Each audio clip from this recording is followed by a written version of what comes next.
What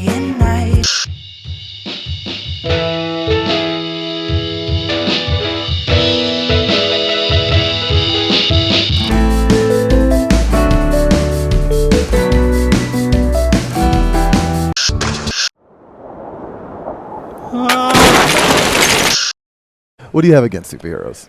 Superheroes themselves are, to me, they're not actually worthy of anger or hatred. It's the lock the genre has on the industry. I would love to see crime comics, more war comics, obviously. I'd like to see more romance comics, more kitchen sink drama comics. I'd like to see a European approach taken. So it's not the superheroes themselves, it's the lock they have on this industry, on this medium, Right, in America and to an extent in Britain as well. That's what gets me down. Writing an essay for the boys was surprisingly difficult because it's so dense. Every idea, every character arc and satirical critique on modern media build on each other so subtly that I don't really know where to start. So why not begin with its unifying interest? Lost. On a character level, The Boys is about overcoming, guess what? Trauma. Where pain steals everyone's sense of self-definition. And on a deeper thematic level, it's about how modern culture is so staged that every accepted truth, including the very nature of superheroes, is a lie. It's important to understand that the original Boys comics was written by an Irish dude called Garth Ennis. I was totally obsessed with him as a teenager, by the way. And he's famous for being totally miffed with the genre, therefore The Boys can be interpreted as a form of protest. The opening pages opens with Butcher calling a bunch of flying soups the C-word. Then Huey's girlfriend gets killed by a villain being thoughtlessly thrown by A-Train. This is a mean-spirited world that's very specifically configured to upset the conventions of superhero comics. As a result, I remember when the show was announced, I was kinda like, what? Has Hollywood reached a level of superhero saturation that such protest would still make sense? Yes, but more surprisingly, where the show succeeds isn't in reperforming the comic's protest in a different medium, but in reapplying its core angle.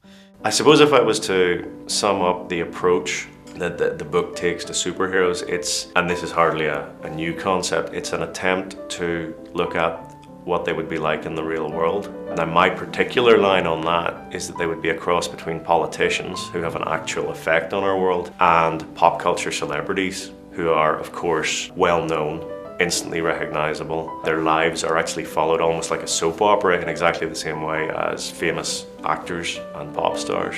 Lives are followed in the real world. The show hones in and uses the celebrity/politician interpretation to not just critique modern superhero films, but to criticize the world we live in right now. In contrast to the comics, the show opens with a robbery. You boys okay? Homelander and Queen Maeve intervene in a genuinely heroic manner before indulging in the press. Then we see Huey lose his girlfriend to A-Train, who for a moment actually seems genuinely regretful before rushing off. I can't stop. Afterwards, we're introduced to Annie, aka Starlight. We see how powerful and genuine she is, but it's undercut by the camera, where she's rendered tiny in the frame. I am Starlight. I'm 110 pounds and I'm 5'6". As a result, what these opening 8 minutes wants you to focus on aren't the superheroes, but the media that filters and constructs them. And this is the magic of The Boys. We've seen superheroes deconstructed politically and psychologically, but how about culturally? Where any intention, sincere or not, will always be repurposed for self-marketing. That speech, by the way, your audition, it was modest, it was humble, really smart choice. I meant it. It's kind of like building a YouTube channel. The initial POV characters, Huey and Starlight, directly gives us a tour through these American media industrial systems. From heartless MDAs to being auctioned to sexual harassment. It's your old uniform, but I'm saving up for the new one. Hey Starlight, show us your tits! Therefore, despite how one's life is falling apart because of a superhero and one is rising to become one, the only people with power aren't the superpowered, but the ones that play the media game.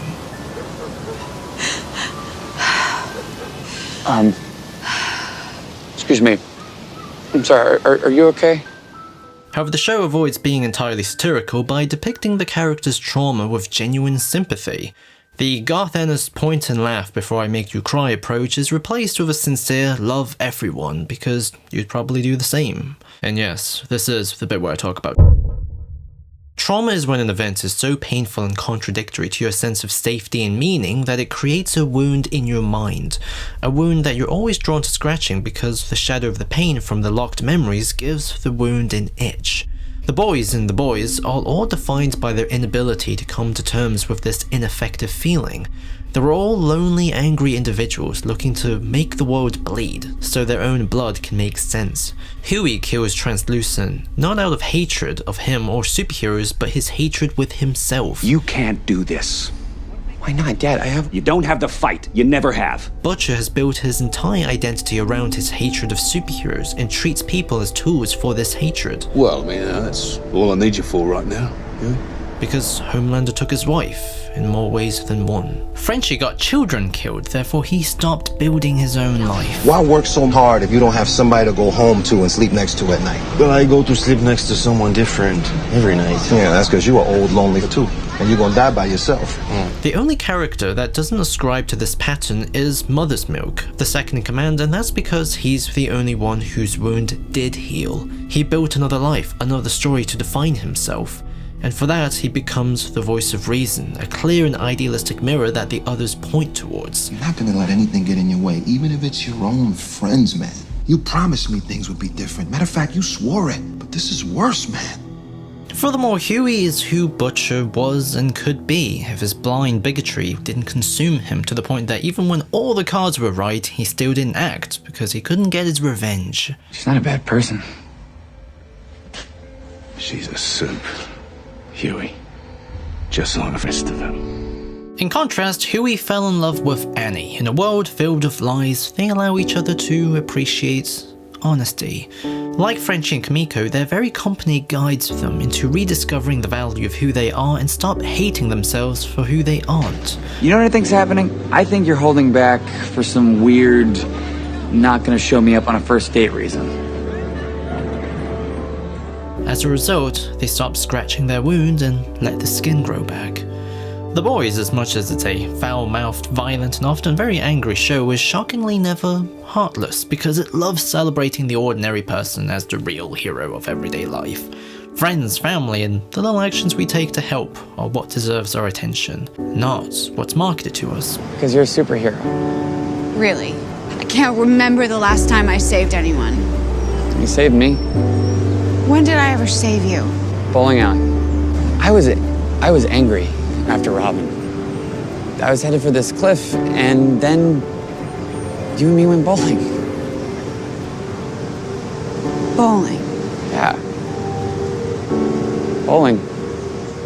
However, by being so sentimental with its characters, it leverages the tone to be especially clinically cruel with the construction of its lore. Everything and everyone are commodified in this world, and in the show, shut up there, including the superheroes to the extent that they are devoid of community and their self-worth is almost entirely determined by their market worth. For Christ's sakes, clean yourself up. Never let them see you like this. You back on that Compound V? You promised me that you would stay clean. No.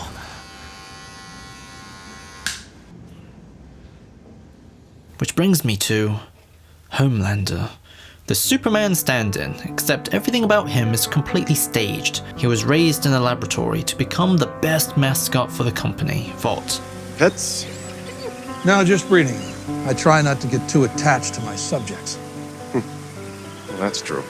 And this might sound kinda nuts, but in the show he's actually kinda sanitized, because he's not a baby-eating psychopath who assaults Starlight and does even more effed up stuff. He's more like an overgrown little boy who didn't get a childhood, so with his powers he treats everyone either as a toy. If I ever really thought that you'd fallen for someone else, I don't think I could handle it. Is that so? You and me? Or an adult that should always give him approval and attention. He's effectively the most extreme narcissistic byproduct of this media environment because his childhood trauma prevents him from imagining the future outside of his marketed value. Therefore, the approach with the genre is slightly adjusted. It's not about look at how ridiculous superheroes are, because in real life everyone's shit.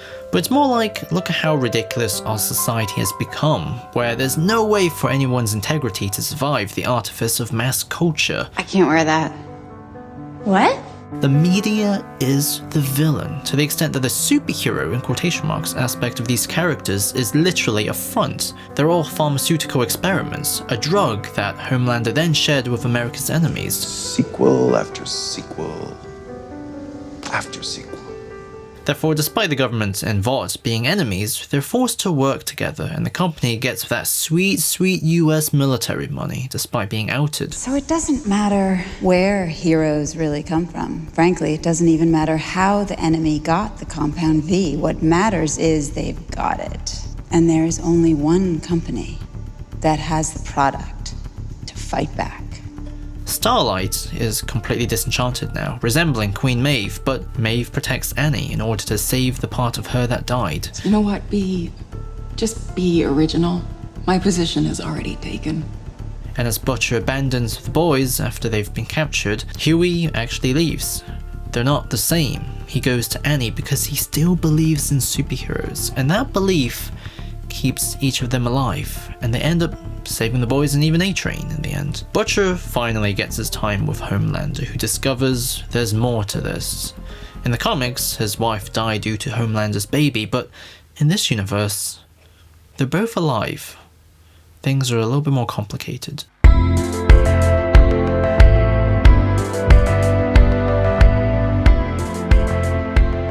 Life after a traumatic event can often be defined as a test of how willing you are to live with your new skin, and if you can withhold yourself from reopening the old wounds. This is not the way. This is poison for your soul, I know. Most of the characters begin to fail. We begin with everyone losing their grip with the conclusions they had made before. Butcher wakes up in the middle of nowhere. His revenge was wrong, so he now struggles to care. I'll neutralize her. The compassion you show your team is truly touching. Huey begins to lose his will to live because he banked his entire self-worth with the boys and Annie, but he lacks any control with either. I'm gonna drown, and thank God I found my second wind because it's you. Homelander is incapable of understanding his son despite how much he wants to be part of his life. Buddy, it's okay. Leave us alone! Ryan, this is a good thing. Annie is able to play the game of lies but loses touch with herself. Mother's Milk wants to see his family again, but can't. Frenchie relies on Kimiko to redeem himself. I don't understand what you're saying because you won't teach me. Furthermore, the show also opens up on a deliberate symmetry between Butcher and Homelander. They're both abusive jerks who exploit people for their own narcissistic worldviews because they were taught to be strong in spite of themselves. When he was a little boy, 5 or 6, he was quite sweet. That's why you're still here and he's dead, isn't it? You beat out of both of us, didn't you? Maybe I'll push you a bit hard. Good, yeah. He'd cuddle up to me. But you know, I needed him to be the strongest man in the world. He didn't even want it. It was for me. You afraid of anything? No? Are you the strongest, did you know? Yeah. Go off and stop. Just for the know. Butcher's father is also revealed to be an abuser who even pushed Billy's little brother to death, a kid just like Huey, which is why Butcher almost pushed him to near suicide. Huey's not gonna make it, and you need that kid. You let your canary die? How you gonna know when you've gone too far? Like Homelander, he wants to believe he lives a narrative of progress by transmitting their abuse onto others, but as a result, they're heading backwards and are dragging everyone there too. Your guilt is showing. Cover it up. It's disgusting. Although unlike Homelander, Butcher lets Huey change him, and for that, his story begins to be rewritten, whereas life is defined by his friends, not their uses, whereas Homelander only sees his son as something that's emotionally useful to him. It's hard, Ryan. And gods should not have to feel that kind of pain. But what about the media aspect of the story? Well, the centerpiece of this season is the production of the Seven movie, which is written like an MCU film, scored by Hans Zimmer, and presented in a Zack Snyder style. However, this is all portrayed with mundane irritation. Joss rewrite really sings, huh? Because it's not the centerpiece of the drama anymore. Instead, it's now new media. So, when you see it on your uncle's Facebook page, then you know it's working.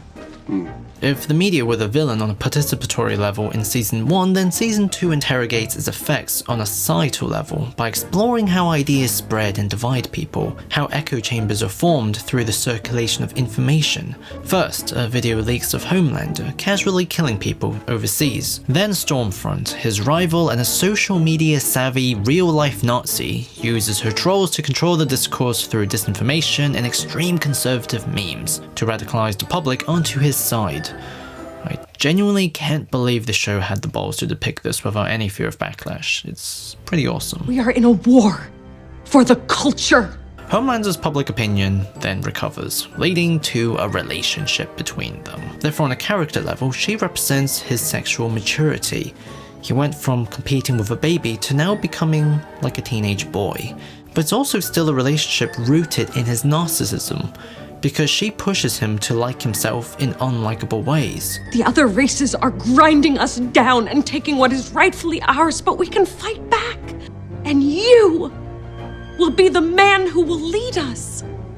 So, unlike everyone else, he doesn't actually grow, he just finds another means to decorate and hide his wound. In contrast, Annie's inducted into the boys. Kimiko embraces her, and Butcher works to tolerate his own prejudice. Underneath all that swagger, you're just a bigot and a bully. I know another guy just like that. He's got a flag for a cape. They break into an asylum where Vought is trying to stabilize Compound V for adults, leading to Frenchie to finally confront Lamplighter. We'll do what you did. Drop it. You murdered innocent children. Shut the fuck. You watched them burned alive. I didn't know! Kimiko watches in surprise and horror. He's just like her. 5 years ago, they tried to use Lamplighter as a spy. Frenchie was tasked to watch him, but on the night, his mate overdosed, so he left to save his family, but in doing so, Mallory's grandchildren unintentionally died. Therefore, both men condemned themselves afterwards. What makes you think I want to be let off the hook? And it's through this experience, Kimiko learns to not give in to vengeance, before forming a more sincere relationship with Frenchie, where they don't use each other to make themselves feel better. You never asked to be saved. You cannot absolve my sins. No one can. I know this now, so I leave you alone. Similarly, Butcher and Annie share a laugh over Huey's childlike nature. He's too good for either of us. I think what the show shows us is that if we try to use other people to vindicate ourselves, we limit our options in dealing with wounds. But to let other people change us, to see ourselves through the eyes of someone else, we won't obsessively stare at our wounds. Therefore, we have a better chance of letting it heal. I thought this was behind me, but it's not. I have no choice. It won't help you. All you've been doing is ending his torment. As I quote from Emily Keatley and Michael Pickering, I know, predictable, right? At any particular junction in our lives, experience is in part directed and shaped by our own agency, and in part by conditions and pressures outside our individual control or command. It is always manifest in a dialectical process moving between possibility and limit, aspiration and constraint.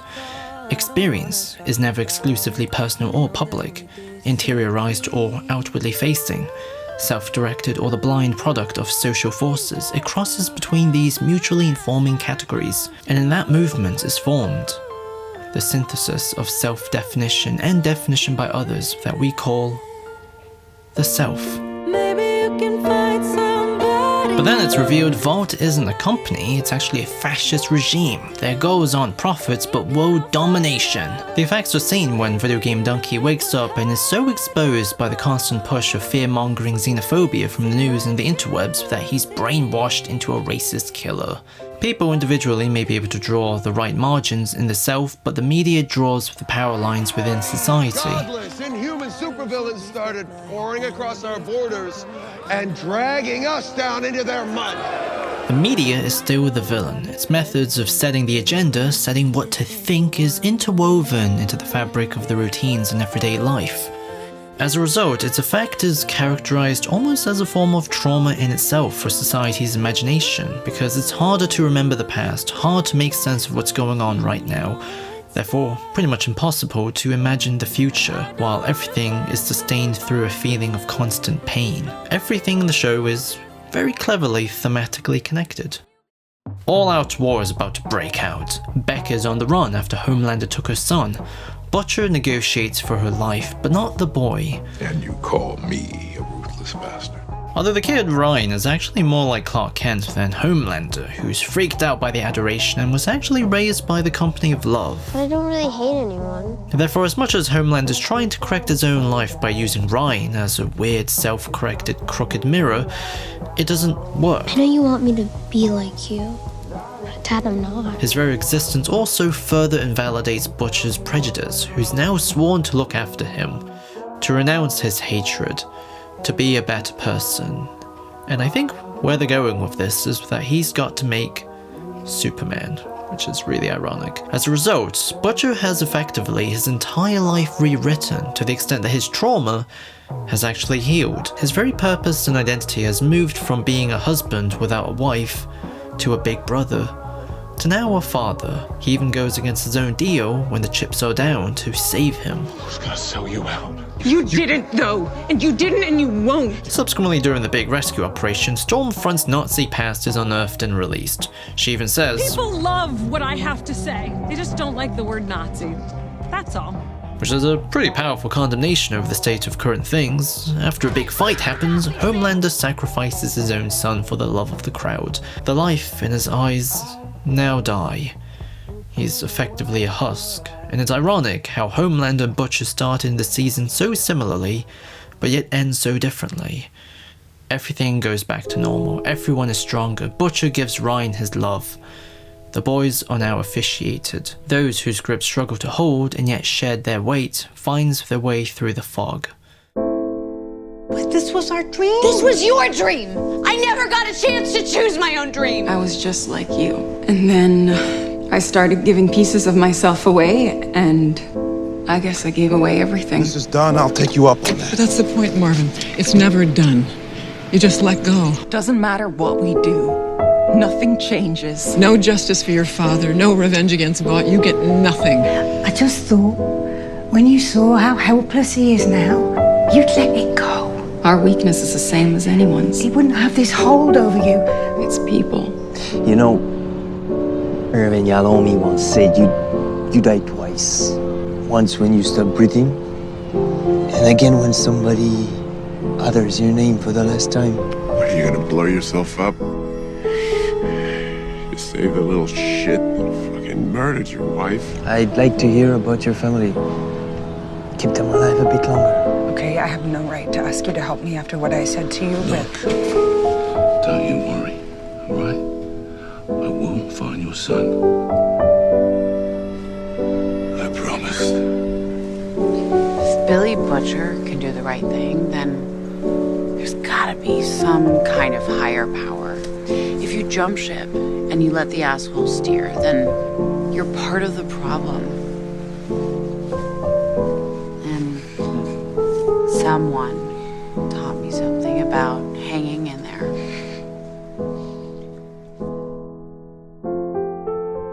I love The Boys. It's one of the best recent shows I've seen, to the extent that for me it transcends its genre and into the stratosphere of high prestigious TV, because it has something to say about how limited our world is, and also lets itself find a solution. To overcome a pain you can't make sense of, you have to let the person that hurt inside you die, so you can let someone else rise from it.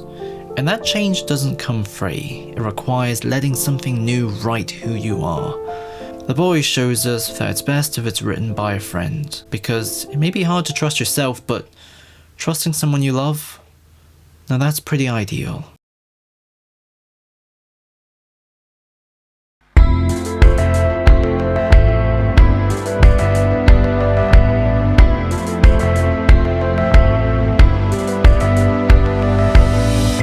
Got to know you before you faded away. I got to know you, got to love you. Just keep walking. Oh, he's like a brother to me. Yeah, he was there for me when I was at rock bottom. He's a toxic personality, and no church members are to have any contact with him whatsoever. Yeah, no, now that you mention it, he did seem pretty toxic. Yeah. You're drained now, your heart pounds, your lips move, your eyes